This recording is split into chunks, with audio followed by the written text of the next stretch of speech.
Espero no marear.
Muy buenos días o muy buenas tardes a todas y todos ustedes. La Universidad Autónoma Metropolitana les da la más cordial bienvenida a la conferencia magistral Impacto de COVID-19 en la salud mental. ¿Qué podemos esperar? Que forma parte del programa de la Semana Universitaria de Bienestar Comunitario y Salud Mental, Respuesta ante el COVID-19. Distinguida doctora Medina Mora, alumnas y alumnos, distinguidos académicos, distinguidas autoridades universitarias, señoras y señores, esperando que tanto ustedes como sus seres queridos estén gozando de buena salud, agradecemos asistir a este evento en línea, en el que hablaremos sobre un tema sustantivo para la vida universitaria. Hoy tenemos una invitada de lujo, la muy destacada doctora María Elena Medina Mora y Casa, hace un par de días nombrada directora de la Facultad de Psicología y hasta hace unos días jefa del Departamento de Psiquiatría y Salud Mental de la Facultad de Medicina de la Universidad Nacional Autónoma de México, a quien presento brevemente a continuación. Es doctora en Psicología por la UNAM, experta en adicciones y salud mental, académica de la Facultad de Medicina y de la Facultad de Psicología, ambas de la Universidad Nacional Autónoma de México, de cuya Junta de Gobierno formó parte. Fue directora del Departamento de Investigaciones Epidemiológicas y Psicosociales del Instituto Nacional de Psiquiatría, Ramón de la Fuente Muñiz, y posteriormente fungió como directora general del mismo instituto. Es investigadora a nivel 3 del Sistema Nacional de Investigadores. Es miembro del Colegio Nacional de la Academia Mexicana de Ciencias de la Academia Nacional de Medicina y del Colegio Nacional de Psicólogos. En el ámbito internacional, es miembro de varios comités de asesores de la Organización Mundial de la Salud en las áreas de dependencia de sustancias adictivas y en problemas relacionados con el consumo de alcohol.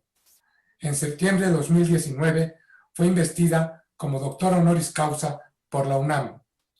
También pertenece al panel interinstitucional de prevención de adicciones de la Organización de Naciones Unidas y a la Junta Internacional de Fiscalización de Estupefacientes del mismo organismo. Es autora de numerosas publicaciones, tanto en revistas especializadas como capítulos de libro nacionales e internacionales, así como coautora y editora de libros, entre los que destacaría La Salud Mental en México, editado por el Fondo de Cultura Económica, Alcohol in Developing Societies, a Public Health Approach, editado por la Fundación Finlandesa para Estudios sobre el Consumo de Alcohol en colaboración con la Organización Mundial de la Salud, publicado por editorial Hapaino, o Apaino, leído en castellano. A continuación, y con un gran placer, daremos paso a la sesión de preguntas. No, perdón. A continuación, tiene otro libro también importante que es Beber de Tierra Generosa, Historia de las Bebidas Alcohólicas en México, publicado por editorial FISAC. Como lo mencioné antes, actualmente ya se desempeña un par de días como directora de la Facultad de Psicología y dejó de ser jefa del Departamento de Psiquiatría y Salud Mental en la Facultad de Medicina. Muchas gracias, doctora, por estar con nosotros y una disculpa por mi pequeño error en su presentación. Por parte de un servidor, Manuel Rodríguez Viqueira, profesor investigador del Departamento de Teoría y Procesos del Diseño de la División de Ciencias de la Comunicación y Diseño de la Unidad Coajimalpa, haré temporalmente el papel de presentador a raíz que el doctor Contreras Ibáñez tuvo un problema técnico con su computadora. Antes de empezar, solicito al público que nos acompañe en vivo que en caso de formular alguna pregunta o comentario, por favor acompañarlo con su correo electrónico y el nombre del participante al cual va dirigido la comunicación, o sea, en este caso la doctora Medina Mora, para que en caso de no darnos tiempo de pasar en vivo la respuesta o el comentario, poder responderla a través de un mecanismo electrónico. Ahora sí, le cedo la palabra a la doctora María Elena Medina Mora y Casa para que nos presente su diserción. Adelante, doctora. Muchísimas gracias por la presentación y también muchas gracias por la invitación. Es un grandísimo honor estar aquí con ustedes y el tema es un tema relevante que creo que nos interesa a todos y yo voy a tocarlo haciendo énfasis en la comunidad universitaria, de todas las universidades, de los lugares donde se han hecho los estudios. Entonces, voy a compartir la pantalla.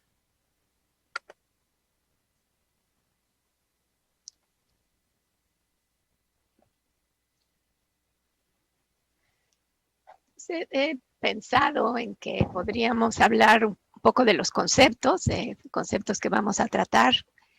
Después hablar sobre los jóvenes en general, en México y en el contexto internacional, que tienen la edad que tienen nuestros universitarios, para luego abordar cómo estamos viendo el tema en los universitarios. Hablar del impacto de COVID-19, tanto sobre los determinantes sociales, que son factores de riesgo importante para los trastornos mentales, como los trastornos mentales en sí mismo. Ver quiénes piden ayuda, porque parte de lo que vamos a ver es cómo una proporción grande de las personas que reportan tener malestar, que reportan tener problemas de funcionamiento, no piden ayuda, y ese es un gran reto. Entonces, hablar un poco de esto y luego cómo podemos mejorar el bienestar de los universitarios. Y para empezar con la parte de conceptos, pues recordar que se ha hablado que no estamos frente a una pandemia, sino frente a una sindemia. Y esto ocurre cuando hay 2 o más epidemias al mismo tiempo.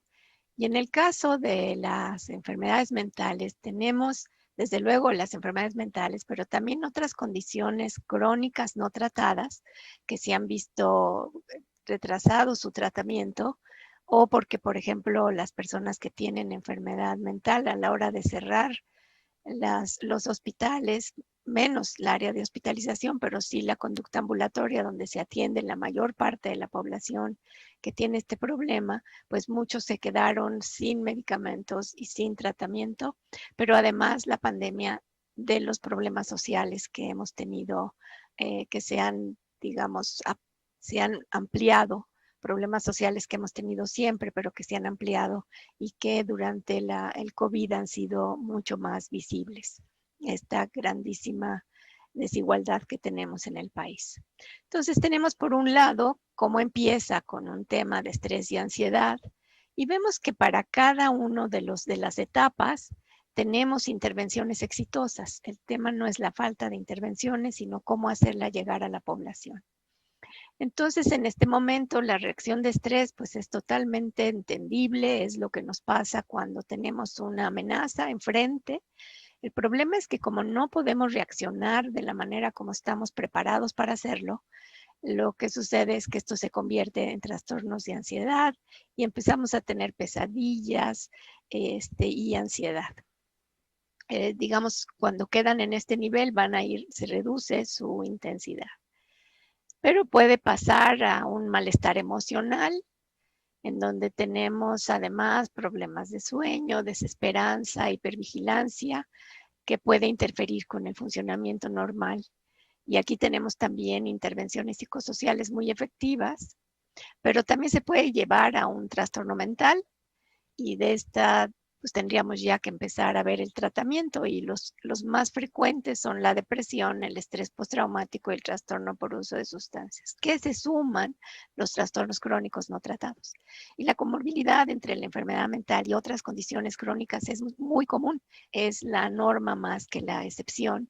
Y cuando hay esta combinación de trastornos, pues el bienestar de las personas se ve más afectado. Algunos evolucionan a manifestaciones graves, en donde tenemos que hacer uso de las salas de urgencia y tratamiento de trastornos a largo plazo.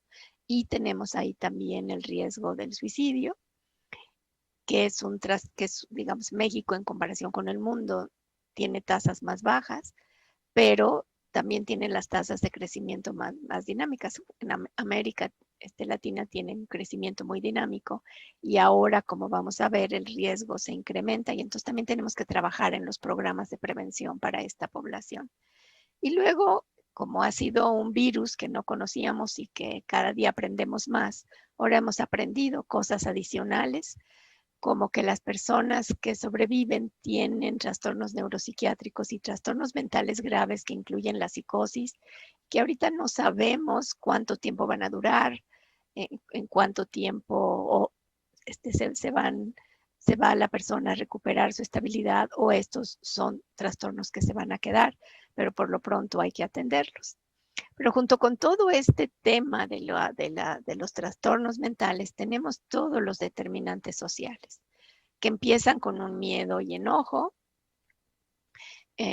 un incremento debido al confinamiento, un incremento en la pobreza y el desempleo muy importantes, y que también hay otro elemento aquí de desconfianza, es decir, la comunicación, a veces porque el mismo virus lo vamos aprendiendo día a día, cosas que antes no teníamos, que antes no sabíamos y que ahora ya sabemos, pero hay una desconfianza y muchas veces las personas prefieren pensar que no existe y no se cuidan. Y vamos a ver como parte de nuestro reto de la atención, de cómo mejorar el bienestar, es también pasar de esta conducta individualizada a la conducta colectiva, en donde todos nos tenemos que cuidar para sobrevivir. Y también pues el hecho del cierre de las escuelas, la violencia doméstica que se ha incrementado tanto, el abuso de niños y adolescentes, y también la sobrecarga que empieza a haber sobre la mamá que tiene que llevar la casa, los hijos, trabajar y ayudar a sus hijos, porque ahora también tiene que ver el aspecto de la escuela, y muchos hombres que han perdido el trabajo, que también para ellos es muy difícil esta situación. Y a esto tenemos que sumar que tenemos que aprender a vivir con el virus.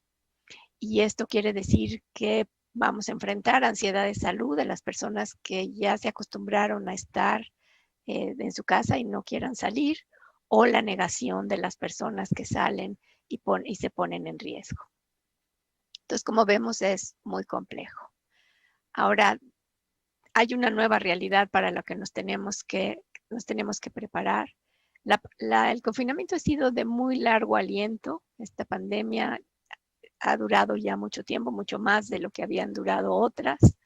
Hay más contagios, hay secuelas, hay nuevos brotes y no tenemos todavía una solución, y se tiene una expectativa grande en las vacunas, pero todavía no sabemos en qué orden va a llegar y cuándo vamos a estar, y muy probablemente estaremos viviendo antes en situaciones de regreso a la escuela o al trabajo en esta nueva realidad, y tendremos que aprender a cuidarnos y tendremos que dar las condiciones de seguridad que necesitan nuestros estudiantes.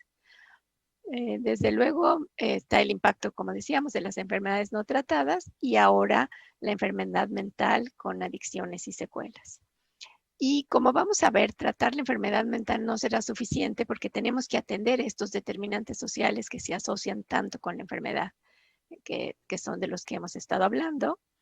Y también nuestros retos, pues, es atender los duelos múltiples, los duelos prolongados, toda esta muerte. O sea, la pandemia nos ha acercado con la muerte, y la muerte nos acerca con ansiedad, con depresión, y con la necesidad de ayudar a las personas que han tenido estos duelos múltiples, porque muchas veces es más de un miembro de la familia el que fallece.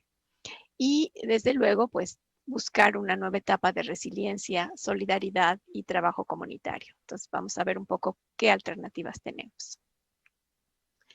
Bueno, voy a saltarme esta porque ya lo expliqué en la anterior. Ahora, ¿cuáles son los temas de nuestros jóvenes, ¿no? Y ahora en México y en el mundo estamos viendo que la población más afectada, la población que tiene más problemas, es justamente la población joven. Y esta población joven es la que coincide con la edad de nuestros universitarios.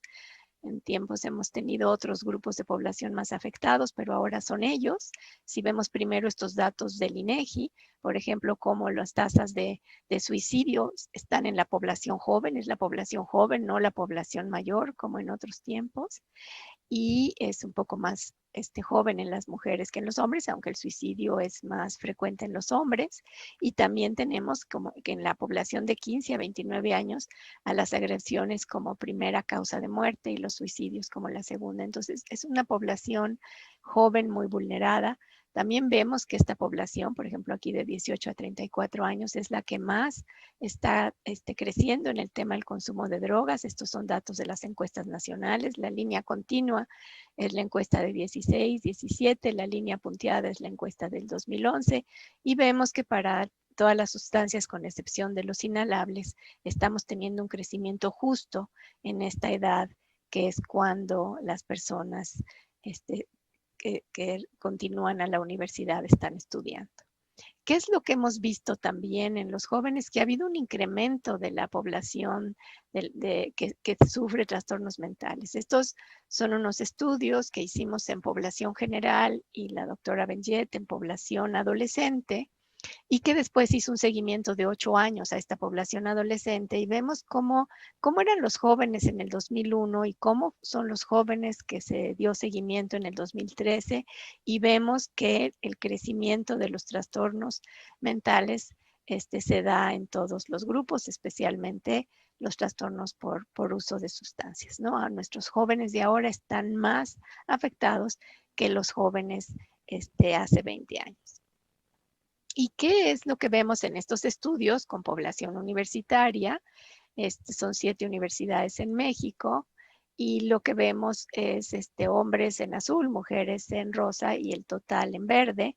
Y entonces vemos cómo hay trastornos de depresión, más en las mujeres que en los hombres, de ansiedad, más en las mujeres que en los hombres, de abuso de sustancias, más en los hombres que mujeres, pero al final hay una gran cantidad de población, una tercera parte de la población que cumple con cualquier diagnóstico y esto afecta su bienestar. Ahora, estos son trastornos que van de leves, que pueden resolverse con programas sencillos de autoayuda o de trabajo en talleres, hasta los más graves que requieren tratamiento. De toda esta población que ha tenido un diagnóstico y que podría tener alguna intervención, solamente el 19.5% ha ido a tratamiento. Y bueno, también no mencioné, pero es claro que tenemos también esta proporción del pensamiento de muerte. Ahora, si nos comparamos con otras universidades en el mundo que están trabajando con los mismos instrumentos y la misma metodología, pues vemos, esta es la media, donde está la estrellita es la media y donde está la flechita es México. Y que tenemos, pues que nuestra población, estamos en el penúltimo lugar, es mucho más alto el índice que hay en Australia, en Alemania, en España.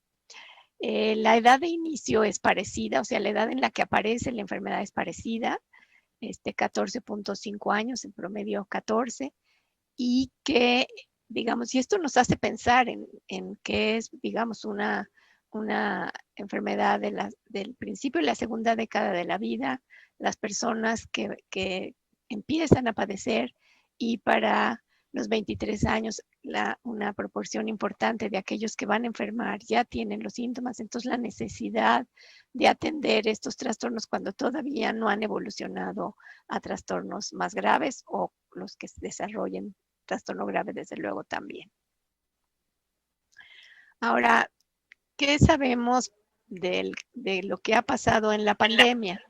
Entonces empiezo con abuso de sustancias. Desde luego necesitamos una encuesta de población que nos dé los datos. Y ahorita lo que tenemos son estudios que han sido muy interesantes y que todos tienen alguna limitación en cuanto a la población. Este es un estudio que hizo el Instituto de Salud Pública al principio, en la primera etapa de la pandemia, y con una encuesta telefónica. Y entonces la limitación es que se limita a la población que tiene teléfono para contestar, en donde se ve que pregunta nada más tabaco y alcohol y otras condiciones de salud, no pregunta drogas.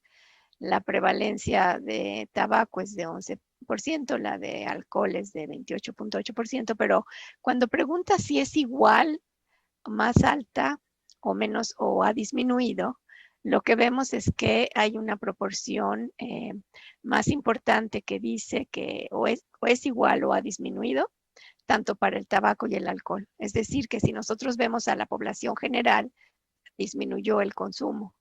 Pero si vemos, hay una población en riesgo, que es esta, que el 21% que aumentó el tabaco y el 12% que aumentó el alcohol, ¿no? Pero en global, digamos, para toda la población hubo una disminución y desde luego será muy interesante analizar qué pasó con estas normas que salieron al principio de la pandemia, hablando del tema de violencia, en donde hubo restricciones, incluida la ley seca o la restricción de la disponibilidad. Es interesante que si nosotros vemos cuántos ingresos por sobredosis y muertes por sobredosis de alcohol hubo en este mismo tiempo, vemos que hubo menos que los mismos meses el año anterior. Entonces pudo haber tenido un impacto importante ahí que habrá que estudiarlo. Por otra parte está también pues el problema del incremento de alcohol contaminado con metanol que ocasionó muchas muertes, de tal manera que cuando regresemos a las políticas podremos hablar un poco más de eso, pero adelanto que las recomendaciones son sí reducir la disponibilidad, pero cuando ya hay venta se vuelve muy complicado su reducción. Ahora, hay otro estudio de la Organización Panamericana de la Salud y en esta Organización Panamericana de la Salud hicieron un estudio en toda América Latina y encontraron situaciones similares. Encontraron que la línea azul que está en estas 4 regiones en las que dividieron América Latina está nos está hablando del decremento. Aquí está el incremento y entonces tenemos que hubo más decremento que incremento y eso se observa en todas las regiones. Y como les decía, la línea azul son los hombres, la línea naranja son las mujeres y la línea gruesa, la línea más fuerte, es la población total. Y entonces vemos que tanto para hombres como para mujeres hay más decremento que aumento. O sea, esta misma situación que se observó en el caso del estudio de México. Hay otro estudio que hizo la doctora Marcela Tiburcio del Instituto de Psiquiatría, donde también esta es una encuesta de las muchas que se hicieron en Internet y sus datos preliminares, los primeros datos que encuentra, es que hay una reducción en el tabaco, o sea, hay una reducción prácticamente en todas. Si vemos a la población general, exactamente lo mismo, pero si se ve por grupos o por patrones de uso, sí encuentra un incremento del consumo diario durante la pandemia, un aumento también de tabaco y un aumento de tranquilizantes. Y lo que ella encuentra en estos grupos es que quienes incrementaron, que fueron la minoría, esto se explica por emociones negativas o por síntomas de depresión que llevan al aumento, y cuando hay emociones positivas, por ejemplo, el consumo de tabaco disminuye y el de alcohol se mantiene. Ahora, esta encuesta, como pasa con las encuestas que son contestadas en línea, es que estamos dependiendo de quién contesta. Esta encuesta la contestan 72% de mujeres, que además es un número muy interesante porque prácticamente una proporción muy importante, no voy a decir todas porque de las que nosotros hicimos hay una que no tenemos más mujeres, pero que más o menos este porcentaje de las personas que contestan las encuestas es 72%. Y son, en la mayoría también más del 70% respondió que tenía un ingreso suficiente para la sobrevivencia, de tal manera que no hay, digamos, es una población sesgada. Pero, digamos, a pesar de esto, pues nos da resultados muy similares. Ahora, ¿qué es lo que les preocupa a los universitarios, no? Y vemos aquí que les preocupa de una manera importante la situación financiera. Esto es antes del COVID. Este estudio, si bien se acaba de publicar, es de antes del COVID.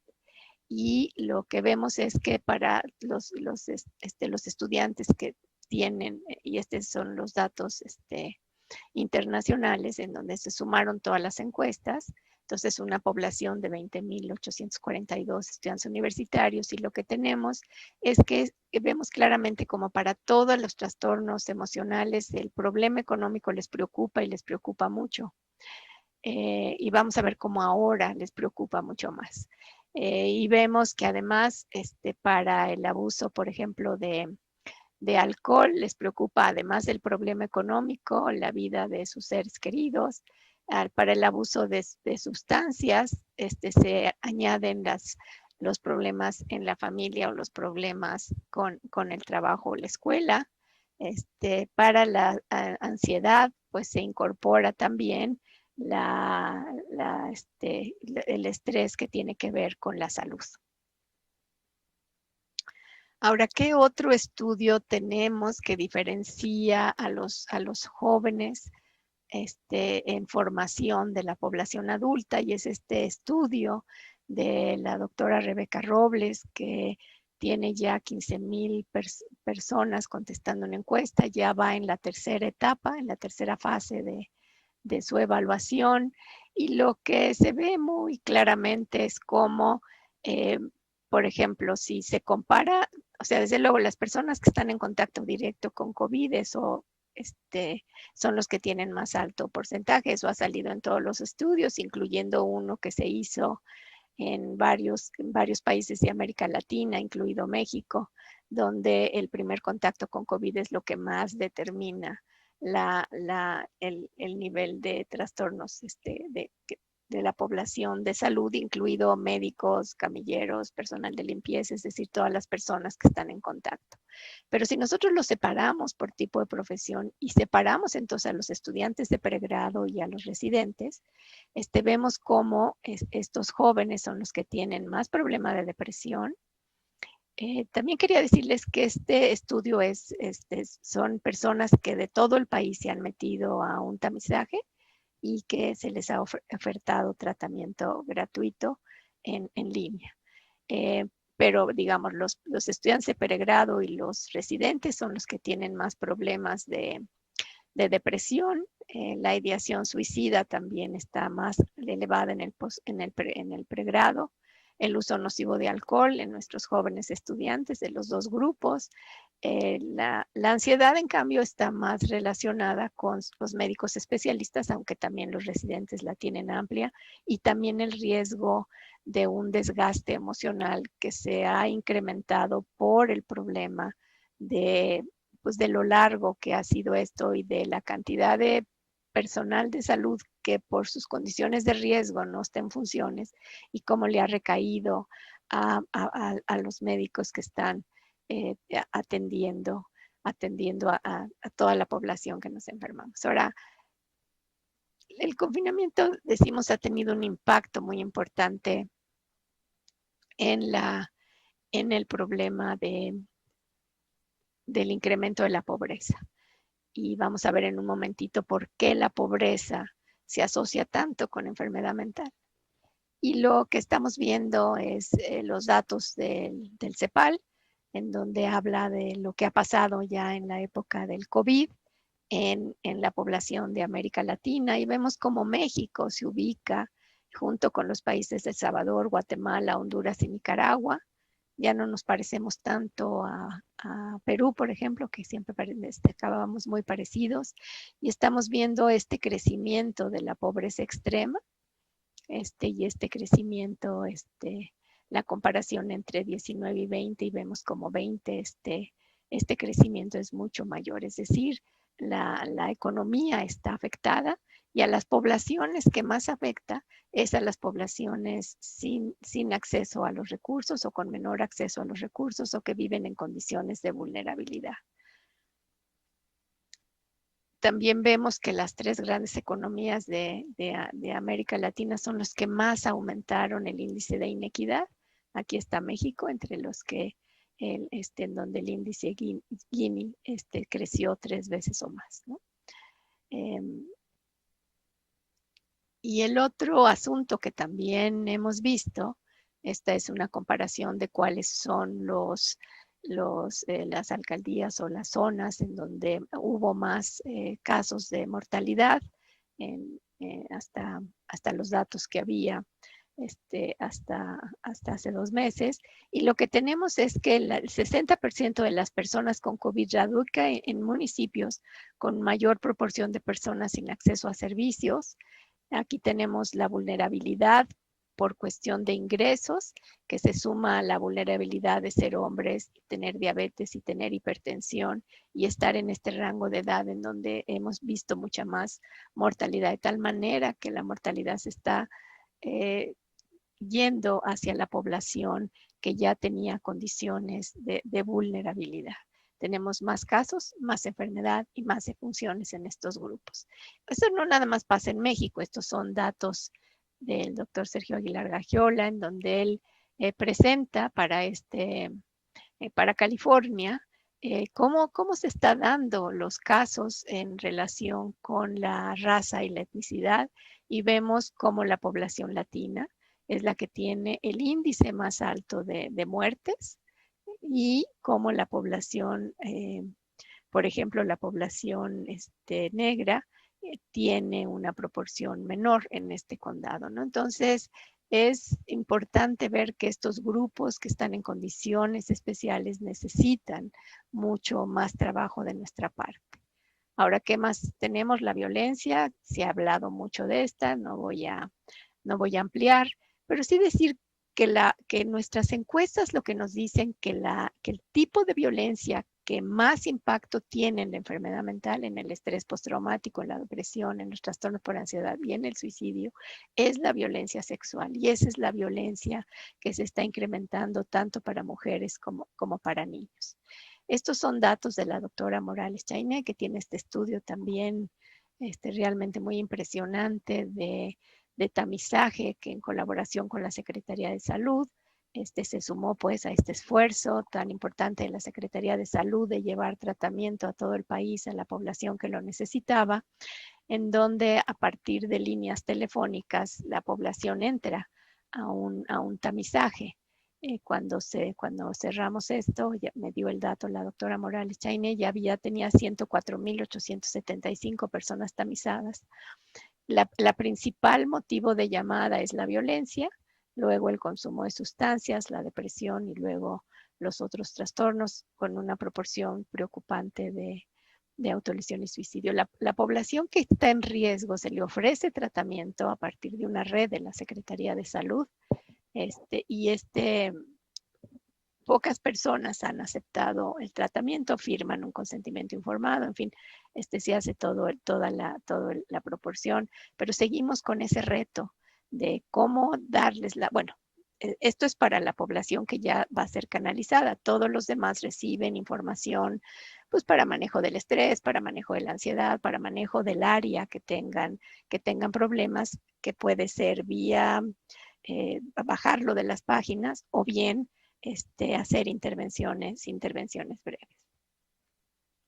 Ahora, ¿cómo se asocia estos factores de la violencia física, emocional, o cuando alguien se sobrepasó de los límites de la sexualidad, tanto para las víctimas como para el perpetrador? Vemos cómo la violencia emocional y la violencia sexual tienen el nivel, pero todos están asociados, todos incrementan el riesgo significativamente. Estos serían los que estarían más asociados. De tal manera que nuestros modelos de intervención tenemos que trabajar en atender a estos casos especiales que van a estar cuando regresemos presencialmente. Ahora, ¿qué nos decían los datos anteriores? Estos son anteriores al COVID. Es como la presencia de un trastorno emocional es un factor predictor del intento, y entonces cómo la atención tendría que ser global para poder atender tanto el trastorno emocional como el deseo de muerte. Vemos también en los datos cómo cómo nuestra población infantil, que está padeciendo más que antes vicisitudes en su infancia, que por su etapa de desarrollo y cómo está su cerebro, y tienen esta súper sensibilidad a lo que pasa en el medio ambiente, cómo presencian situaciones que antes no presenciaban, cómo cuando hay tensión en el hogar, no se puede salir, no hay familia, no hay vecinos que de alguna manera ayuden a mitigar estas tensiones, están siendo más testigos de estos problemas, ¿no? Y vemos que estas adversidades en la infancia se asocian con mayor uso y abuso, dependencia de sustancias, y también, digamos, cuando es el alcohol, por ejemplo, que lo dan los padres a los hijos, o aún las drogas, pues este paso de tener la oportunidad al uso y a la dependencia es muy rápido en esta población joven, ¿no? Entonces tenemos que hacer esa prevención importantísima para evitar tener un crecimiento en ellos. También vemos que estos son las transiciones hacia el uso del alcohol, como hay una transición, hay una etapa breve de transición de cuando tuvieron la oportunidad a que pasen a tener problemas, y cuando se suman adversidades en la infancia, esta etapa se hace mucho más pequeña entre el tiempo de la oportunidad y la manifestación del trastorno, ¿no? Y ese tiempo se reduce cuando hay violencia familiar de manera importante, ¿no? Entonces, sí es una población a la que tenemos que cuidar, Y sí, como universitarios tenemos que formar a las personas que van a poder hacer frente a este incremento de la demanda.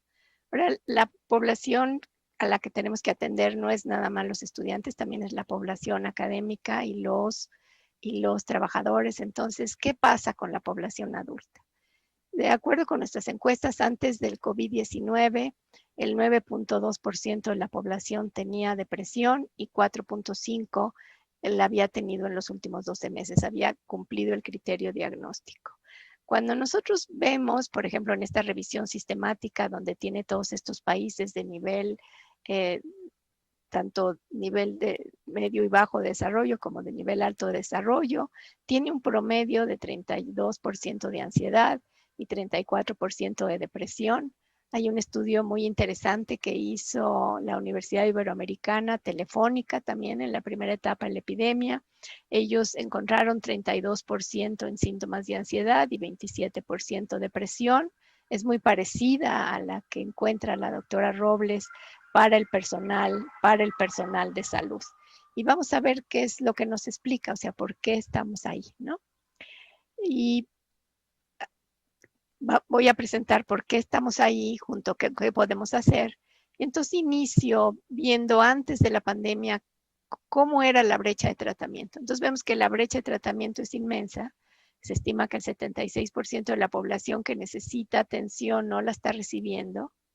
Eso tiene que ver con estigma y tiene que ver con acceso, pero también porque nunca enseñamos cómo pedir ayuda y porque por este estigma que hay, se piensa que se tiene miedo y no se quiere ir a tratamiento, no se quiere aceptar. Entonces, lo que nosotros hicimos en la encuesta fue tomar un criterio mínimo, muy mínimo, de cuál sería un tratamiento adecuado, y que era si había farmacoterapia con 2 o más visitas ambulatorias y tratamiento con cualquier medicamento, entonces se le consideraba como que era mínimo. Psicoterapia, 4 visitas ambulatorias con cualquier proveedor, siempre y cuando fuera en un escenario de salud. Quiere decir que podía ser un médico, un psicólogo, un psiquiatra, una trabajadora social, siempre y cuando esa fuera su función dentro de los sistemas de salud y cuánta gente estaba actualmente en tratamiento. Aquí está la comparación de América Latina y qué es lo que encontramos. Pues encontramos que en toda América Latina, incluido Estados Unidos, hay un rezago muy grande. El verde es cualquier tratamiento, entonces en Estados Unidos solamente la mitad de las personas que enferman reciben tratamiento. Si vemos a los países de América Latina, pues el más alto lo tiene Argentina, luego Brasil, pero pues México, Colombia y Perú estamos muy bajitos, es una cuarta parte de las personas que reciben tratamiento, incluyendo, o sea, con este criterio que es un criterio tan laxo, ¿no? ¿Qué más nos ha dicho la encuesta? Es decir, cómo es la deserción, porque tenemos 2 factores. Uno que es cuánto tiempo tardan entre que aparece el tratamiento y se llega a tratamiento, y en ese sentido, por ejemplo, para la depresión, desde que aparece a los que llegan a tratamiento es 14 años, y la falta de calidad tiene que ver con el no acceso a los medicamentos. Entonces, luego la otra parte es quiénes no se quedan en tratamiento y qué tipo de tratamiento es con el que más se deserta. Y aquí se están sumando los resultados de todos estos países de nivel bajo y estos de nivel alto, donde están nuestros datos. En total, estos países tienen 77.303 entrevistas que se han hecho con el mismo instrumento, y son 13 países de nivel medio y bajo y 15 países de nivel alto. Y vemos que la deserción es alta en los países altos y bajos, ¿no? En los países altos hay un 30% de deserción y en los bajos hay un 45%. Lo que se vio es que esa deserción ocurre en las 2 primeras visitas, querría decir que quienes se comprometen y están sintiendo que el tratamiento les sirve se quedan, y que la variable más importante para la deserción es la falta de protección financiera, ¿no? Entonces, el Seguro Popular, que dio una respuesta a algunos trastornos, no incluyó a la enfermedad mental. Entonces, se podía dar tratamiento para la depresión grave en hospitales generales, pero no en hospitales especializados, donde se atiende más del 70% de la demanda, en la consulta ambulatoria de estos hospitales. Y en el primer nivel de atención no aceptaban la canalización de los hospitales de tercer nivel al primer nivel, sino tenía que venir al revés. Entonces, la mayor parte de la población no recibía medicamento y esa fue la razón por las tasas tan bajas de calidad de la atención.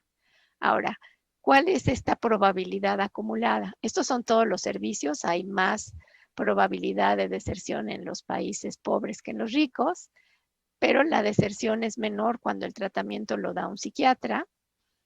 Cuando hay otros profesionales de salud, la diferencia se hace muy grande entre los países que tienen recursos y los que no tienen recursos, y esto nos hace pensar en la calidad de la formación del personal de salud que tenemos que cuidar para que realmente podamos tener el mismo éxito que tienen los países que tienen más recursos. Y cuando nada más es medicina general, pues la deserción es más alta para los dos, para tanto los países de nivel bajo como de nivel alto. Ahora, también vemos que la deserción fue más frecuente tanto en los países de nivel alto como de nivel bajo, cuando los trastornos eran leves y moderados, que los pacientes con trastornos más leves desertaron después de 3 visitas, y los pacientes con trastornos graves que no estaban con psiquiatras desertaban menos después de la tercera visita. Quiere decir que este intento de llevar el tratamiento al primer nivel de atención puede funcionar si hacemos una capacitación adecuada y si la persona se adhiere al tratamiento y se le retiene, o sea, se logra que se quiera quedar en las primeras sesiones para que pueda recibir un tratamiento que haga una diferencia. Ahora, en la época de COVID, pues lo que necesitamos es encontrar todas estas alternativas de tratamiento. Y esas alternativas no pueden ser presenciales. Y bueno, sí, digamos, hay gente que lo hace, pero para poder llegar a mucha gente necesitamos de la tecnología. Antes de la pandemia, en este mismo estudio de la doctora Benjet, se le preguntó se les preguntó a los estudiantes cuál era su preferencia, qué tratamiento usarían, y la verdad es que en las 7 universidades mexicanas, que era una muestra de 7,849 estudiantes de primer año, el 55, la preferencia mayor era la presencial, ya fuera dentro de su mismo campus o fuera del campus, pero presencial, y la educación en línea decía la gente que la usaría menos. Sin embargo, durante la pandemia, los ejercicios que se hicieron para darle atención a los estudiantes, pues mostraron que cuando se ofrecía el servicio de salud mental y estaba abierto para los estudiantes, pues sí se tuvo una demanda muy importante. Este es un estudio que se cortó de marzo hasta julio. Eran 1,563 estudiantes entonces que habían sido tratados. Nuevamente, 72% de nuestros pacientes fueron mujeres, entre los 15 y 29 años. ¿Cuáles eran sus trastornos? La depresión, el más frecuente, con los trastornos de ansiedad, con una menor proporción, el 43%. Todos tenían problemas de sueño, de tal manera que la profilaxis del sueño después de este rompimiento del equilibrio del sueño, que tiene que ver con estar confinados, pero también con el estrés y los trastornos mentales. El problema de alcohol, una proporción importante tenía una historia o al menos un intento de suicidio, lo cual en combinación con una depresión se vuelve especialmente importante, y por eso los programas de prevención de suicidio se vuelven tan importantes en las universidades. Ahora, los factores estaban asociados: la violencia, el problema de ingresos, la reducción de ingresos que les hacía temer por poder terminar la carrera, quedarse en la universidad, eran importantes. Estos se incrementaban con consumo de alcohol, el intento junto con ingresos y violencia, y la disminución de ingresos con estrés postraumático, depresión e intento suicida, ¿no? Quiere decir que para que nosotros podamos tener un modelo completo de atención de los estudiantes, necesitaremos incluir lo que se puede hacer para atender esos determinantes sociales y también para el tratamiento. Los dos tendrían que ir juntos. Entonces aquí están acomodados todos los factores de riesgo en estos dominios demográfico, económico, del vecindario, del medio ambiente y de la cultura y la sociedad.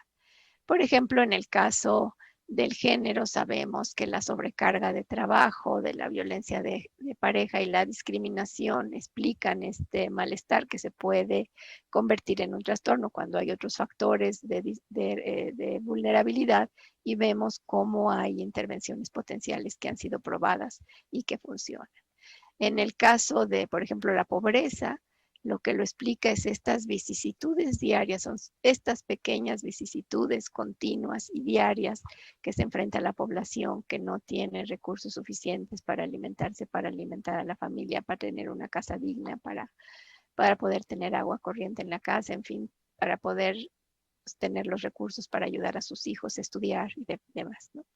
Entonces, cada uno de estos elementos tiene un trayecto por el cual se asocia con la enfermedad y intervenciones potencial que han sido probadas y que entonces la situación se concentra en recursos para poder llevarlos a toda la población y aprender cómo ayudar a la población a que acepte el tratamiento. Esto es importante porque es una inversión muy rentable. Estos son los datos que acaba de publicar la Organización Mundial de la Salud en ocasión del Día Mundial de Salud, de salud mental, que en este año se nombró mayor acceso y mayor inversión. Entonces, ¿qué es lo que teníamos? Nos dicen antes de la pandemia, casi 1.000 millones de personas vivían con trastornos y la pérdida era $1 billón anualmente por no tratar a la población que tenía estos trastornos. Pero si nosotros vemos cuál es el retorno de la inversión, eso es que por cada peso que se gasta en el tratamiento de depresión y ansiedad se recuperan 5 y en el caso del abuso de sustancias 6. De tal manera que atender a esta población se vuelve especialmente importante. Entonces, ¿qué necesitamos? Pues necesitamos en la población, en las intervenciones comunitarias, promover la salud física.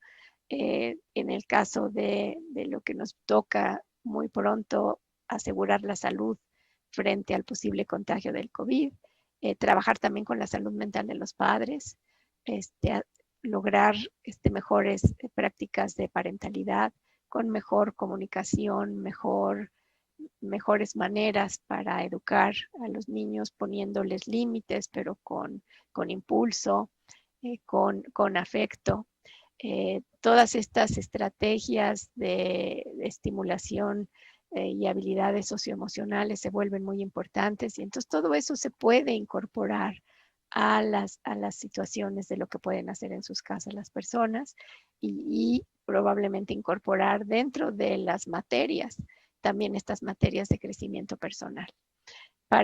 Vamos aumentando conforme crece la pirámide hacia otros trastornos, pero vemos que en todos los casos podemos tener prevención y habría que utilizar los niveles de atención de acuerdo con esto, lo cual querría decir que para que esto fuera posible necesitaríamos fortalecer el primer nivel de atención y poner la atención de la enfermedad mental como prioritaria, porque ahorita no es prioritaria la atención de la salud mental en el primer nivel.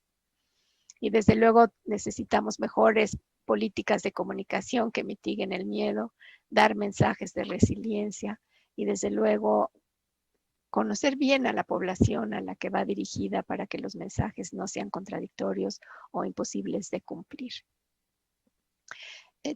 Sí, para que esto sea posible, dado que no tenemos tantos recursos, nuestro nivel, por ejemplo, de psiquiatras es menor a lo que hay en América Central.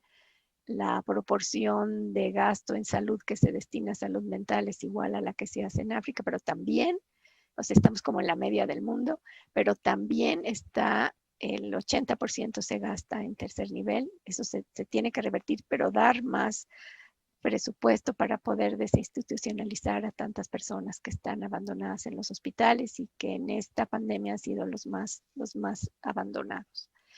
Para que funcione tendríamos que integrar a todos los recursos con un cambio de tareas de tal manera que psicólogos, enfermeras, trabajadoras sociales, médicos generales puedan entrar a la atención con un trabajo colaborativo y escalonado de tal manera de que canalicemos a los servicios especializados a las personas que son resistentes a los medicamentos o que tienen condiciones graves.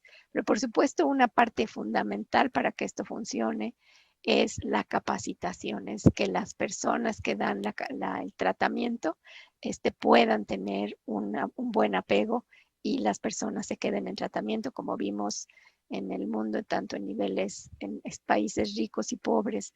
Un gran reto es el abandono cuando no es un tratamiento especializado, ¿no? Entonces tenemos que trabajar con las dos cosas al mismo tiempo y desde luego pues trabajar para reducir la brecha de atención que ya era importante antes y que pensamos que se va a aumentar por el impacto de COVID. Entonces, ¿qué podríamos concluir? Bueno, que la edad joven es una etapa de riesgo en México y el mundo y que coincide con la época universitaria. Entonces, tenemos que trabajar en los modelos de atención. Necesitamos saber cuáles son sus necesidades, porque si nosotros no atendemos sus necesidades, tampoco vamos a mejorar. Por ejemplo, en otro estudio que hicimos de ver cuántas de las gentes que pensaban o que pedían ayuda, y tenía que ver, unas tenían trastornos, pero otras lo que tenían era un estrés muy grande por las condiciones universitarias, pues, o porque no tenían lugar adecuado para estudiar o por cualquier problema, porque habían reprobado un examen, en fin, situaciones que tenían que ver con la vida diaria que estresaba a un nivel que les impedía poder tener un desarrollo y una ejecución y un desempeño como lo habían tenido antes y por eso entraron a las universidades. Y entonces no es nada más la parte de la enfermedad, es la parte de otras necesidades que ellos necesitan y que nosotros tenemos también que atenderlo. Facilitar la titulación exitosa, porque para ellos es una parte una fuente de estrés muy grande. Sabemos que la pandemia trae más necesidades, que los jóvenes universitarios, si bien tienen más protección que los que no están en la universidad, no les enseño esos datos, pero son bastante claros, pero los universitarios no están exentos, que los estudiantes de medicina están en especial riesgo y en enfermería y los de psicología que están en las clínicas, pero que existen intervenciones exitosas para todos estos elementos, de tal manera que aprovechar la tecnología para atender sus necesidades es importante, pero poder tener esta atención global y con un cuidado muy especial a las atenciones en crisis, a los estudiantes que puedan tener una crisis, ya sea porque ya tenían la vulnerabilidad o porque se genera en esta edad, o porque está asociada también con el COVID, para que no haya discriminación, para que no haya estigma, para que haya tolerancia y no se sientan rechazados y por eso no pidan ayuda. La carga es grande y el trabajo mayor, así que les agradezco muchísimo la oportunidad de haber estado con ustedes en este importante día y pues estoy lista para contestar algunas preguntas. Muchas gracias. Muchas gracias, doctora. Aprovecho para presentar al doctor Carlos Contreras Ibáñez, profesor investigador del Departamento de Sociología de la División de Ciencias Sociales y Humanidades de la UAM, Unidad Iztapalapa, y quien acompaña a la doctora en esta presentación.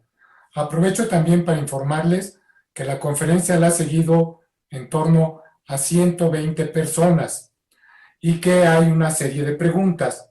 No sé si antes quisiera el doctor Contreras intervenir, comentar o continuar con él llevar a cabo las preguntas que vienen del público. También mencionar que el público predominantemente son jóvenes, o sea que hay una inquietud en ese sentido. Le cedo la palabra al doctor Contreras. Micrófono. Doctor Contreras, micrófono.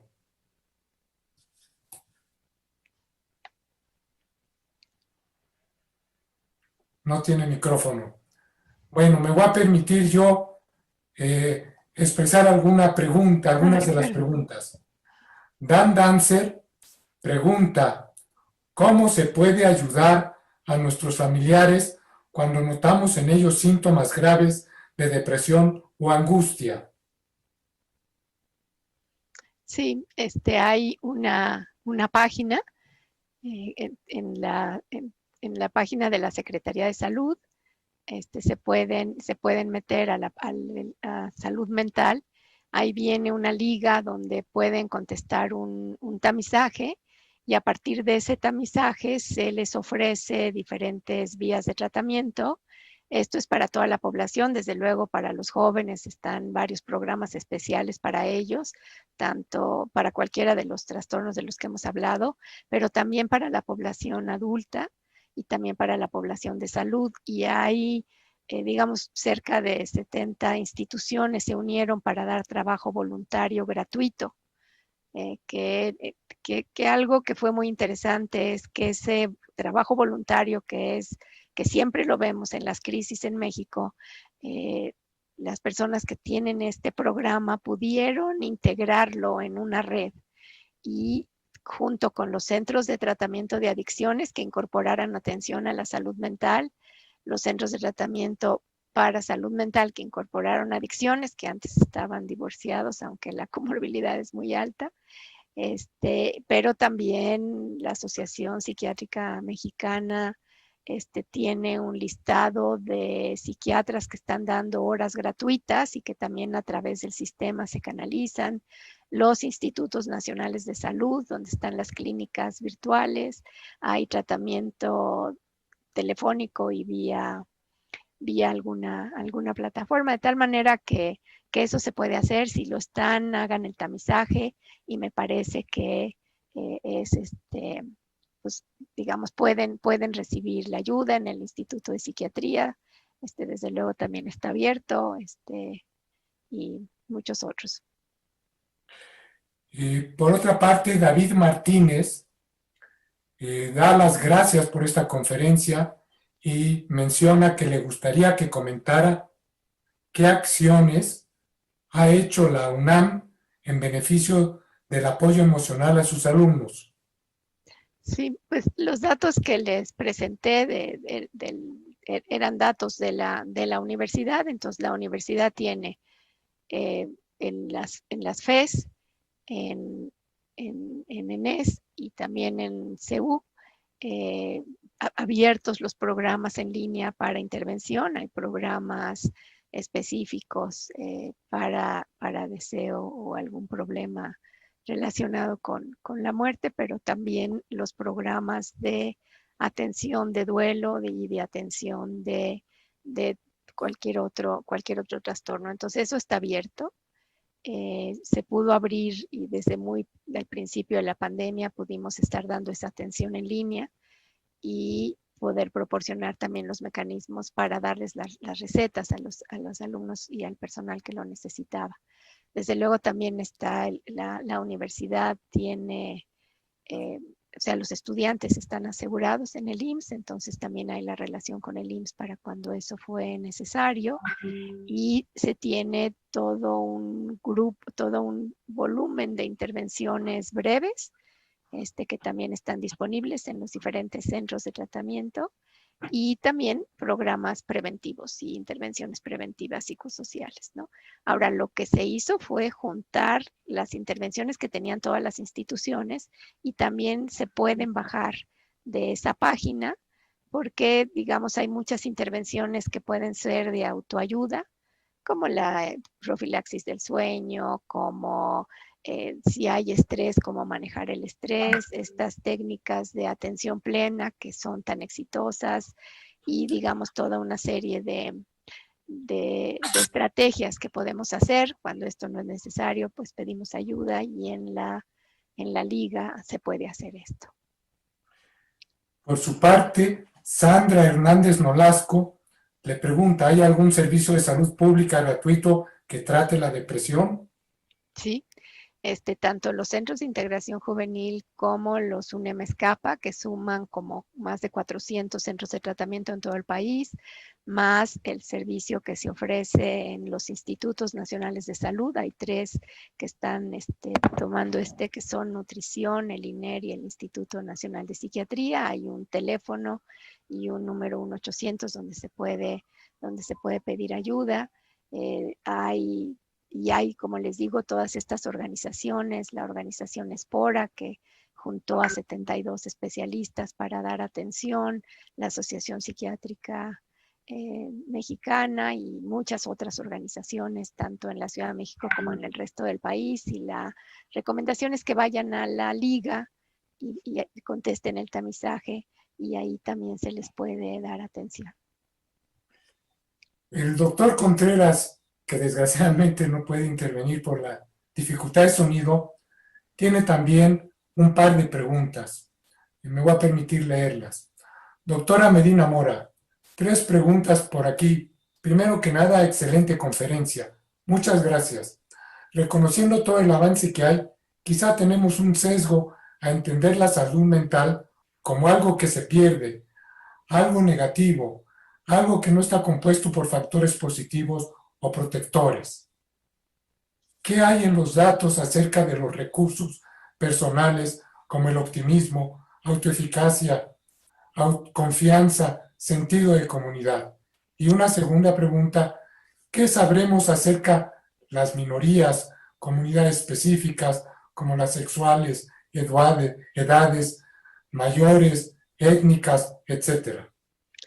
Pues son 2 preguntas muy importantes. El modelo conceptual con el que trabajamos incluye primero una consideración sobre cuál es la posición de la persona en sociedad, porque ciertamente para poblaciones, ya vimos, ¿no?, cómo la pobreza afecta y que el COVID afecta también de una manera muy, muy inequitativa y muy injusta y muy violatoria de derechos humanos a las minorías, ¿no? Entonces, ahí tenemos que empezar con programas especiales y adaptados para ellos y con intervenciones propositivas, ¿no?, que puedan dirigirse a estas poblaciones que no pueden,